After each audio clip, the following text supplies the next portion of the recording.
প্রতিদিন সকালবেলায় উঠে এই তিনটি কথা নিজেকে বলবেন। আমি সেরা, আমি নিশ্চয়ই পারবো, আমাকে পারতেই হবে। কাউকে যতই কাছ থেকে চেনো না কেন, মন খুলে সব কথা কখনোই বলো না। মনে রেখো, এ যুগে বিশ্বাসেরও মর্যাদা কেউ রাখে না। সাপ যদি ঘরের মধ্যে ঢুকে যায়, লোকে তাকে লাঠি দিয়ে মারে।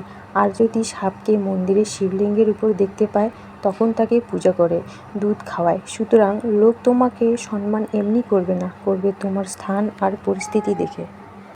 জীবনে অতি সৎ হতে নেই। মনে রেখো, জঙ্গলের সোজা গাছটাকেই কিন্তু সবার প্রথমে কাটা হয়।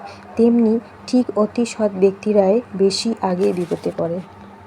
100 মূর্খ পুত্রের চেয়ে একটি গুণী পুত্র ভালো।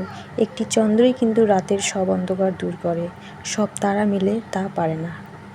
যে আড়ালে কাজের বিঘ্ন ঘটায় কিন্তু সামনে ভালো কথা বলে, যার উপরে মধুর কিন্তু অন্তরে বিষ, তাকে পরিত্যাগ করা উচিত। একটি ভালো দিন পেতে হলে তোমাকে অনেকগুলি খারাপ দিনের সাথে যুদ্ধ করতে হবে।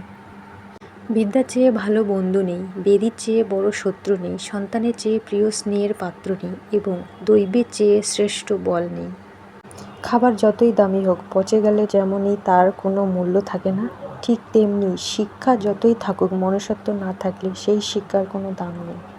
মানুষের নিজের কি আছে? জন্ম অন্যজনে দিয়েছেন, নাম অন্যজনে দিয়েছেন, শিক্ষা অন্যজনে দিয়েছেন, রোজগার অন্যজনে দিয়েছেন এবং শ্মশানে অন্যজন নিয়ে গিয়েছে। তাহলে অযথা কেন অত অহংকার? ফুলের সুগন্ধ শুধুমাত্র হাওয়ায় অনুকূলে ছড়ায়, কিন্তু একজন ভালো মানুষের শ্রেষ্ঠত্ব চতুর্দিকেই ছড়িয়ে পড়ে।